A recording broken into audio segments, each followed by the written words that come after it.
La marcha convocada por la CGT. Sergio Palazzo es el secretario general del gremio bancario, es una figura de creciente ascendencia dentro del gremialismo argentino. Está en línea con nosotros. Sergio, gracias por atendernos. Ernesto Tenemos lo saluda. ¿Cómo anda? ¿Qué tal, Ernesto? ¿Cómo te va? Muy bien. Bueno, vos me tuteas, yo te tuteo. Sí, por supuesto. Creo que yo soy un poco más viejo. Soy casi más viejo que todo el mundo últimamente. Bueno, yo tengo 55 tampoco. Ah, no, sos más viejo. Sos un extraño caso que sos más viejo que yo. A ver, Sergio, nada, contanos un poco de qué va la marcha y por qué crees que es importante. Bueno, la marcha tiene que ver con un reclamo que venía formulando la CGT hace tiempo y tiene que ver, por más que el gobierno quiera mostrar números contrarios, con la caída del empleo, tiene que ver también con la pérdida del poder adquisitivo del salario, tiene que ver con que el gobierno ya está anunciando una reforma laboral para después del proceso electoral de octubre, y si tomamos como referencia el proceso de reforma laboral de Brasil, es una reforma realmente bastante complicada para los trabajadores. Creo que todo eso y una falta de una mesa de diálogo para buscar soluciones es el común denominador. El gobierno, cuando ha apelado al diálogo, es porque le convenía, y cuando no le conviene resuelve vía decreto, como resolvió, por ejemplo, fijar el salario mínimo vital y móvil por debajo de la línea de pobreza que ellos mismos denuncian, ¿no? Palazzo, ¿cómo le va? Gustavo Gravia lo saluda. ¿Qué tal? Un gusto. Los números que va a dar hoy el gobierno del INDEC, y no veo por qué no habría de creerles, es que en el último año el empleo ha crecido y el empleo privado ha crecido 0,8. Quizás es cierto que el empleo que más ha empujado este crecimiento que va a dar hoy el gobierno es el empleo público, pero el empleo privado ha crecido 0,8. ¿Cómo ustedes analizan esa cifra teniendo en cuenta que dicen que el empleo ha caído en el último año?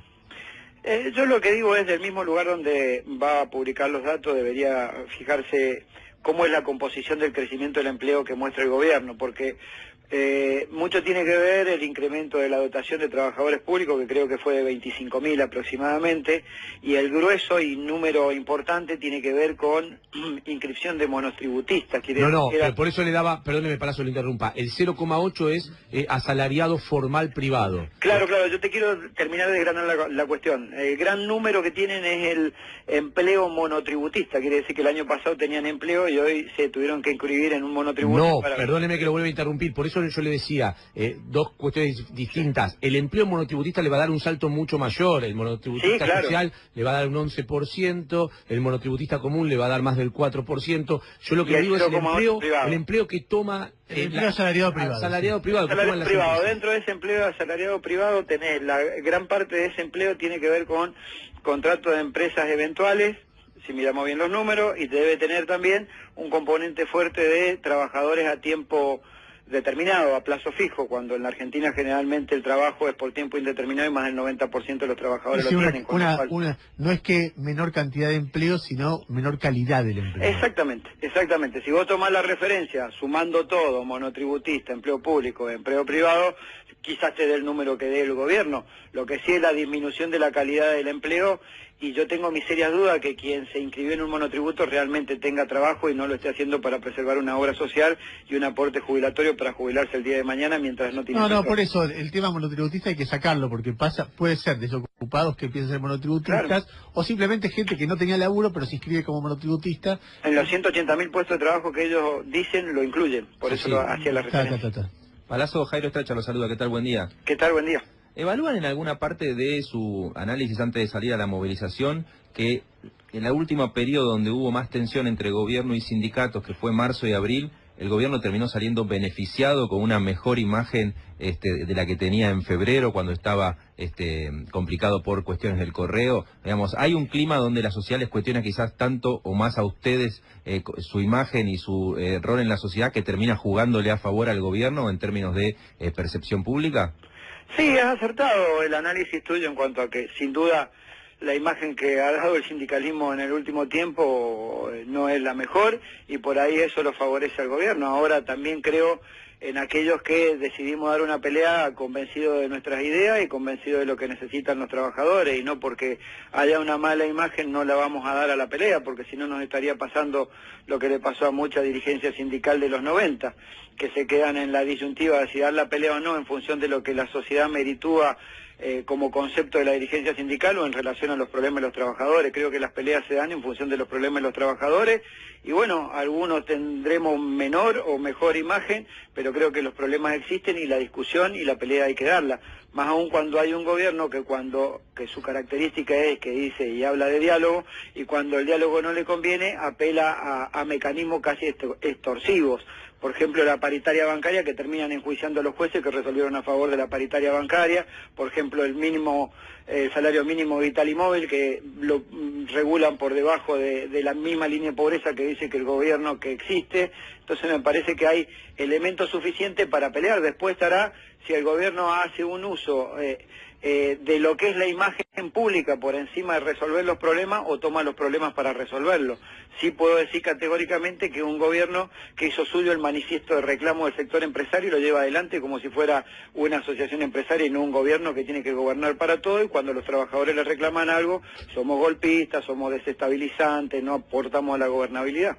Palazzo, hay una sensación, por lo menos propia mía, no sé si la puedo hacer extensiva a otros colegas o a la sociedad, de que los que realmente están movilizando gente en la última época y lo que se ve en la calle son los movimientos sociales mucho más que el movimiento obrero organizado por su estructura jerárquica, no sé, la corriente de trabajadores de la economía popular, por ejemplo, u otros movimientos como puede ser el movimiento Evita, mucho más que lo que son los gremios. ¿Usted hace la misma evaluación?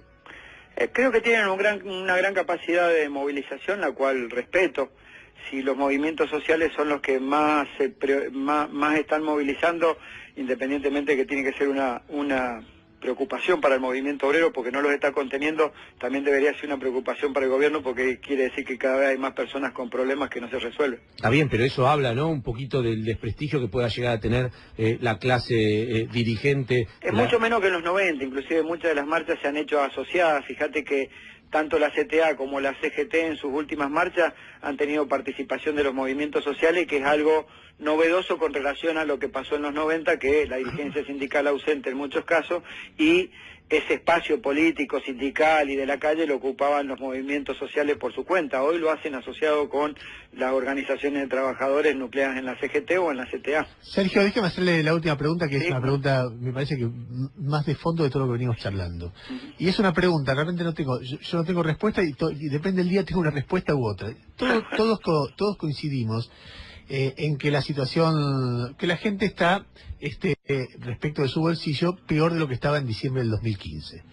Y después está la discusión sobre quién tiene la culpa o en qué proporción tiene la culpa el gobierno anterior y si hay alguna alternativa, si esto es un proceso endógeno o exógeno. Bueno, hay mil discusiones, pero sobre una base que todos estamos de acuerdo que la gente, o sobre todo los sectores populares, están con peor poder adquisitivo, peor calidad de vida. Ahora, dicho esto, hay una cuestión de magnitudes, que uno dice, bueno, ¿cuál es la magnitud de la crisis? Porque una cosa es denunciar una crisis que es la del 2002, cuando es el 2002, y otra cosa es de hablar como si estuviéramos en el 2002 en una situación actual que no sé cuál es la gravedad, porque hay momentos que parece, bueno, es una caída del consumo sobre una base alta, que más o menos la podemos pilotear, o se viene la malaria y el abismo. Y a mí me da la impresión, no digo en su caso, pero digo, que gran parte de la oposición encuentra una forma de verlo, que es esto es el 2002 o es camino al 2002. Y de repente se ve una cosa más matizada lo que está pasando. No sé cómo usted ve este dilema, que finalmente es eso, ¿no? Casi con un dicho popular, uno se quema con leche de una vaca y llora, más o menos así, porque si vos mirás la referencia de hacia dónde van algunos números vinculados a la economía o en lo social, vos tenés un camino que confluye en una crisis social y en una crisis económica. Si vos me decís si hoy puntualmente es lo mismo que el 2001-2002, y seguramente voy a acordar con vos que no es lo mismo. Sí voy a acordar de que estamos peor que hace un año, 2 años atrás, que no es el 2002, pero claramente las políticas van hacia allá y tenemos la experiencia de lo que pasó. Creo que por eso algunos sectores alertamos con más o menos firmeza esta situación, la denunciamos y tratamos de dar la pelea para que no nos pase. Cuando vos tenés un Estado que decidió por su cuenta dejar de percibir impuestos de los grandes sectores agroexportadores de la Argentina, disminuyendo impuestos a la soja, en el caso de las mineras, los granos, a la ganadería. Por otro lado, el consumo cae. Por otro lado, tenés un fuerte nivel de endeudamiento, que ya no solo perdés recaudación por no cobrar esos impuestos, sino que empezás a sacar de la recaudación para pagar las cuotas.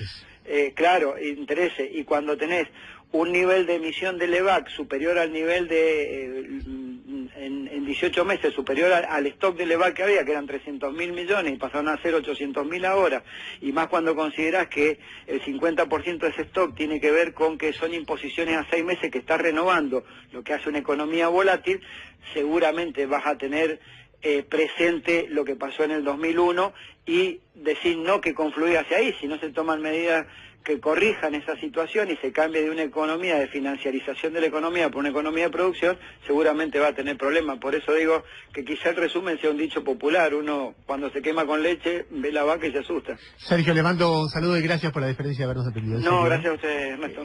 Era Sergio Palazzo, secretario general del gremio de banca.